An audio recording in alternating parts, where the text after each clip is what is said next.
Hey everyone, and welcome back to the Deep Dive. Today we'll be Mhm. tackling a topic that's unfortunately pretty common, especially as we age, and that's chronic primary pain. And whether you're dealing with this yourself or, maybe care for someone who is, this deep dive is for you. That's right. Now, to help us navigate this complex topic, we'll be turning to a really insightful guide from the UK's National Institute for Health and Care Excellence. You might know them better as NICE. Exactly. And their guide is like a roadmap packed with information and options for anyone looking to, live a fuller life, even when chronic pain is a factor. And it's not just for folks in the UK either. Right. This guide can be helpful for people around the world who are looking for practical steps and really want to understand what chronic primary pain is all about. Yeah. Okay, so let's start with basics. What exactly is chronic primary pain? It can be kind of a tricky thing to explain. Yeah, you're right. It's not always straightforward. The NICE guide defines it as pain that sticks around for more than 3 months. Okay, so we're talking about long-term pain, not just a quick twinge. Right. But here's the key. It's not due to an obvious injury or illness like, broken bone or arthritis. It's not something a doctor could easily spot on, say an x-ray or a blood test. Exactly. The underlying cause might be tough to pinpoint, and that can be frustrating, but the main point is this. The pain is very real, and it impacts people's lives in big ways. Yeah, I can only imagine how confusing and isolating that must feel. Like, hey, something's definitely wrong, but no one can tell me exactly what. That's a really important point, and it's something this guide addresses head on. It acknowledges that, living with this type of pain isn't simple. It affects you on multiple levels, not just physically, but mentally and emotionally, too. Oh, absolutely. Past experiences, stress, even your social connections can all play a role. So it's not just about masking the pain, but understanding it as part of a bigger picture of your overall well-being. Exactly. What's so fascinating about this guide is how it promotes this holistic approach, It encourages us to consider the whole person, their physical feelings, their mental well-being, and even their social circumstances. I love that. And speaking of the guide, how is it actually structured? I know it's divided into sections, right? It is, and it's designed to give you the knowledge and practical strategies you need to really take control. Okay. The first part focuses on understanding your pain and how it uniquely affects you. Then it dives into various management options, from things you can do yourself to things your healthcare team can help with. Okay. And finally, it guides you toward making informed choices that align with your needs and priorities. It's like a personalized toolkit. That's a great way to put it. Yeah. And a key part of that toolkit seems to be communication. Yeah. The guide really stresses open dialogue with your healthcare providers, right? Absolutely. It emphasizes that, understanding your specific concerns and what matters most to you is essential. So you and your doctor can work together to create a plan that truly fits your life. I love that. It puts you in the driver's seat. And speaking of taking charge, there's a section in the guide called Things You Can Do Yourself. What are some of the key takeaways there? Well, it's all about empowerment. It encourages you to learn as much as you can about chronic primary pain, because the more you understand, the better equipped you are to make informed decisions. Knowledge is power, right? Exactly. And it's easy to feel helpless when you don't know what's going on. Another powerful takeaway is the importance of setting realistic goals and breaking them down into smaller, manageable steps. Yeah, it's easy to get overwhelmed when you're facing chronic pain. Yeah. So this approach helps you make progress without feeling defeated. So instead of saying, I'm going to run a marathon, maybe you start with, I'll walk around the block today. Precisely. Celebrate those small victories. They build momentum. And along those lines, the guide reminds us that we don't have to go through this alone. It stresses the importance of connecting with others who understand what you're going through. Yeah, like family, friends, support groups, online communities. The power of shared experience, right? It's like having a team in your corner. And speaking of teamwork, the guide talks about pacing and energy management. Can you explain what that means in this context? Sure.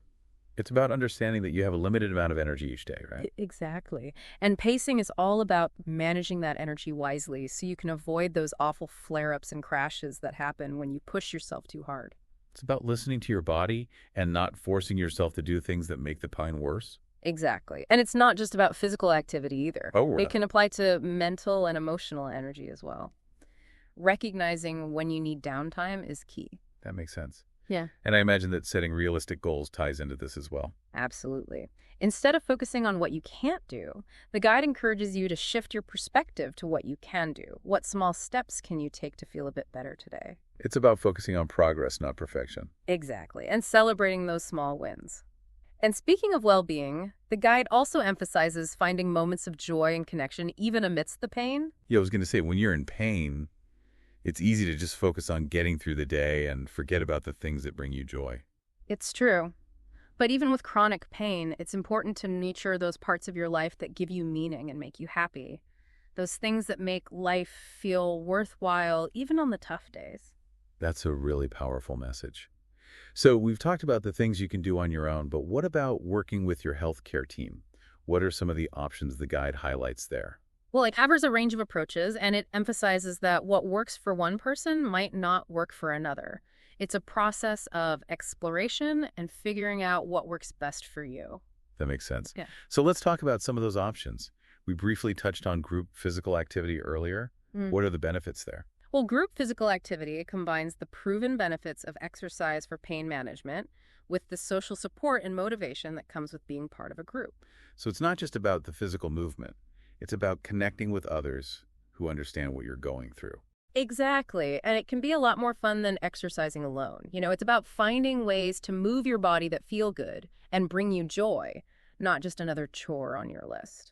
What other healthcare options does the guide discuss? Another important area is talking therapies, specifically CBT and ACT, which we mentioned earlier. Now, I know we've all heard of therapy, but I think a lot of people might not realize how it can help with physical pain. It's a common misconception. People often think therapy is just for emotional issues, but it can be incredibly helpful in managing chronic pain as well. So how does therapy work in this context? It's all about understanding the connection between your mind and body.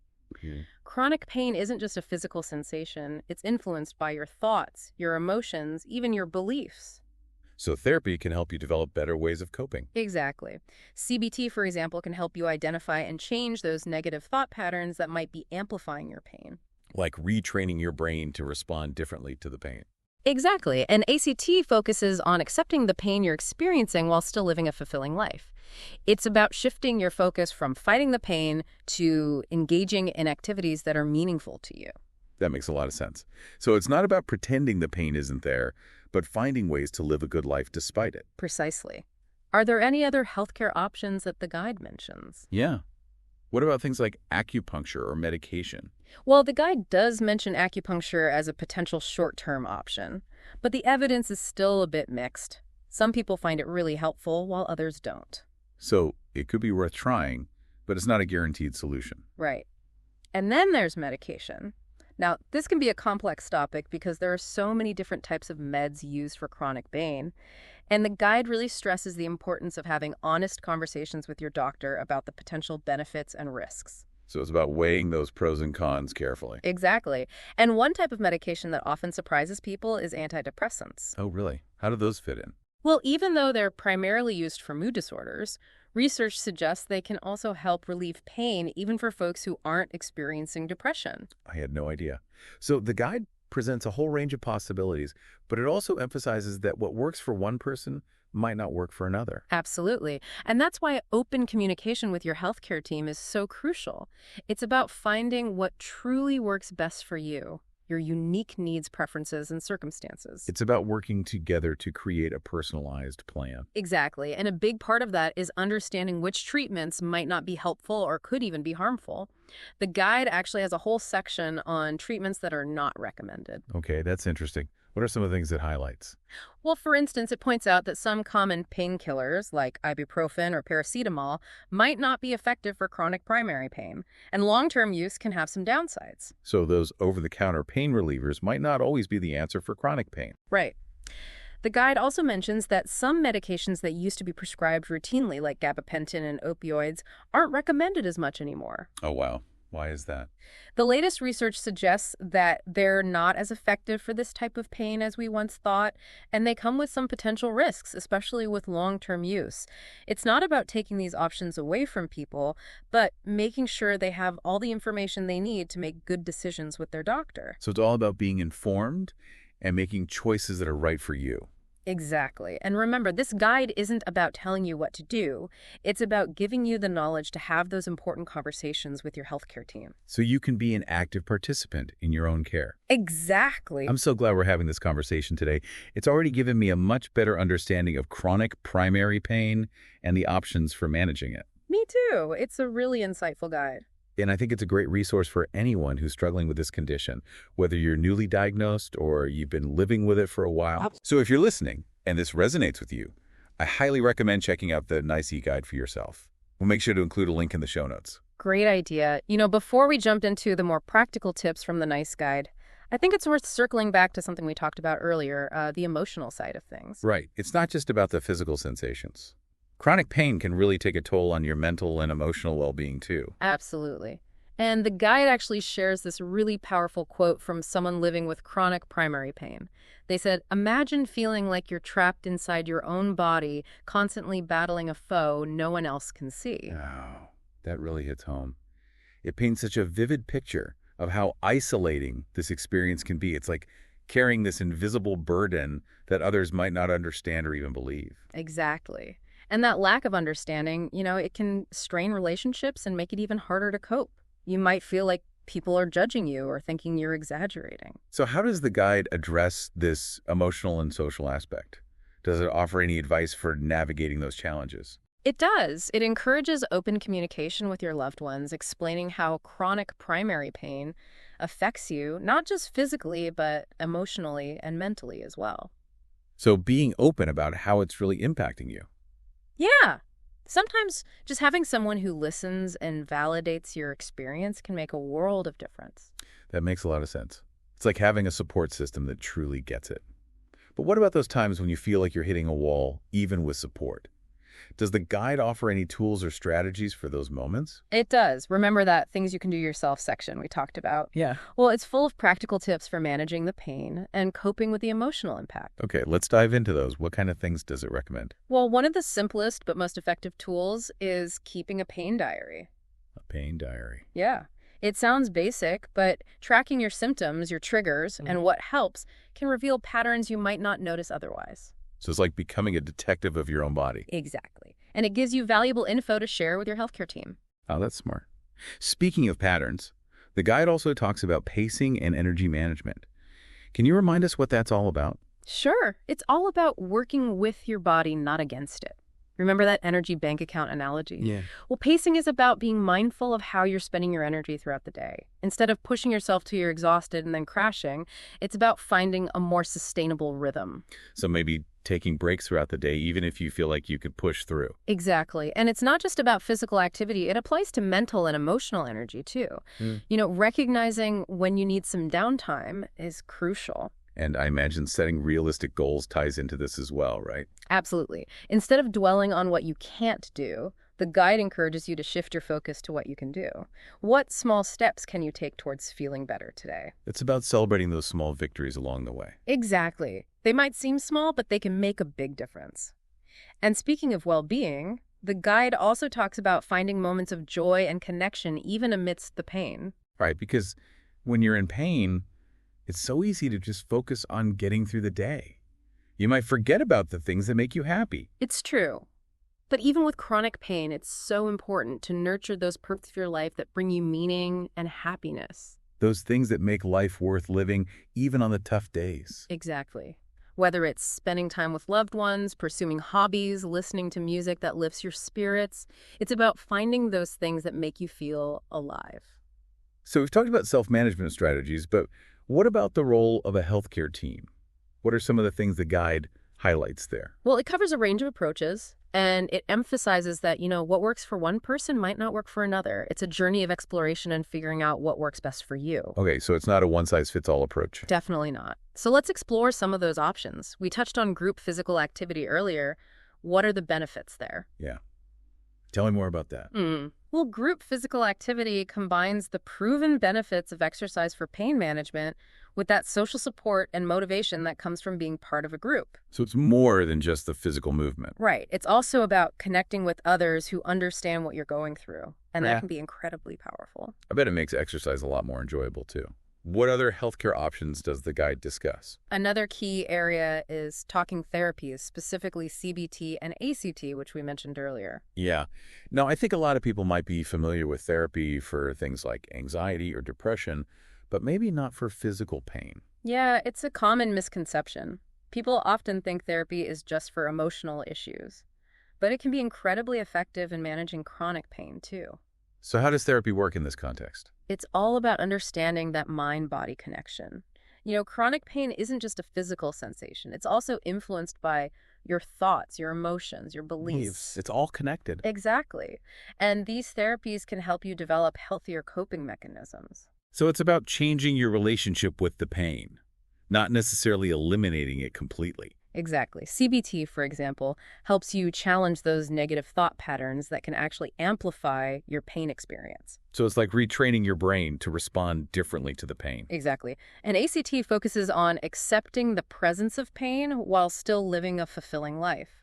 So finding ways to live a good life even with the pain. Right. It's about shifting your focus away from fighting the pain and instead engaging in activities that bring you meaning and joy. It's about recognizing that you're not defined by your pain. Exactly. You are so much more than that. What other healthcare options are there? Yeah. Are there others? Well, the guide mentions acupuncture as a potential short-term option for pain management. But the evidence for its effectiveness is still kind of mixed. So it might work for some people, but not for others. Right. It really depends on the individual. Yeah. And then, of course, there's medication. Ah, yes. Medication. That's a big one. It is. And it can be a complex topic because there are so many different medications used for chronic pain. And the guide really emphasizes the importance of having open and honest conversations with your doctor about the potential benefits and risks. So it's about making informed decisions together. Exactly. And one class of medications that often surprises people is antidepressants. Antidepressants for pain. Yeah. It might sound strange, but even though they're primarily used for mood disorders, research suggests that they can also have pain-relieving effects even in people who aren't depressed. I had no idea. Yeah. So the guide really covers a wide range of options, but I think it's important to remember what you said earlier, that what works for one person might not work for another. Absolutely. That's why it's so important to have open communication with your healthcare team. It's about finding what works best for you, your unique needs, your preferences, your circumstances. It's about being an active participant in your own care, not just passively following orders. Exactly. And a big part of that is understanding which treatments might not be helpful or could even be harmful. Remember, the guide has that section on treatments that are not recommended. Right. We talked about that a bit earlier. Why are some treatments not recommended anymore? Well, for example, the guide mentions that some medications that used to be prescribed pretty routinely, like gabapentin and opioids, aren't recommended as much these days. Is that because they were found to be ineffective? It's not that they're completely ineffective, but the latest research suggests that their effectiveness for chronic primary pain is more limited than we once thought. And they also come with some potential risks, especially with long-term use. So it's about weighing the potential benefits against the risks. Exactly. And it's not about taking these options away from people, but making sure they have all the information they need to make informed decisions with their doctor. So it's all about having those open and honest conversations with your healthcare provider. Absolutely. And remember, this guide isn't about telling you what to do. It's about empowering you with the knowledge to make those decisions that are right for you. So you can have a real say in your own treatment plan. Exactly. And speaking of making decisions, there's another section in the guide that I think is really helpful. It's called Making Decisions About Treatment for My Chronic Primary Pain. Okay, sounds like this is where things get really practical. It is. This section walks you through the process of weighing different treatment options, considering the potential benefits and risks, and ultimately making choices that feel right for you. I love that. It's like a step-by-step guide to navigating those tough decisions. Exactly. And it encourages you to think about your personal values and priorities. What's most important to you in terms of treatment? What are you willing to try? What are your concerns? That's so important because everyone's different, and what works for one person might not work for another. Absolutely. There's no one-size-fits-all approach to managing chronic pain. It's about finding what works best for you and what aligns with your values and goals. Okay, so we're back and ready to continue exploring this fantastic guide from NICE. Before the break, we were talking about making those important decisions about your treatment for chronic primary pain. Yeah, and what's great about this guide is that it doesn't just tell you what to do. Yeah. It really walks you through the process of making those decisions. So it's like having a supportive friend helping you weigh your options. Exactly. It encourages you to really think about your personal values and priorities. You know what matters most to you. What are you willing to try? What are your concerns? Those are such important questions because like we've been saying, there's no one-size-fits-all approach when it comes to managing chronic pain. Absolutely. It's all about finding what works best for you as an individual. And the guide provides this really helpful framework for thinking about your treatment options. Oh, how so? Well, it suggests breaking those options down into three main categories: things you can do on your own, things your healthcare team can offer, and things that are no longer routinely recommended. That makes a lot of sense. Yeah. Helps you organize the information and make sense of all the choices. Exactly. And then within each category, the guide encourages you to consider the potential benefits, the risks, and any uncertainties associated with each option. So it's about being realistic and understanding that there are trade-offs with every treatment. Right. There's no magic bullet. Yeah. And the guide acknowledges that some treatments might not work for everyone, or they might have side effects that you're not comfortable with. I appreciate that honesty. Yeah. Because sometimes it feels like healthcare information just focuses on the positive, and people end up feeling let down when things don't go as planned. Yeah, I hear you. This guide is all about helping you make truly informed decisions, and that includes understanding the limitations of different treatments. You know, another thing I really like about this guide is how much it emphasizes communication with your healthcare team. It really encourages you to be an active participant in your care. Absolutely. It's so important to remember that you're not alone in this journey. You have a whole team of healthcare providers who are there to support you, but they need your input to create a plan that truly meets your needs. So it's a collaboration, not a dictatorship. Exactly. The guide encourages you to be open and honest with your healthcare team about what you're experiencing, what's working, what's not.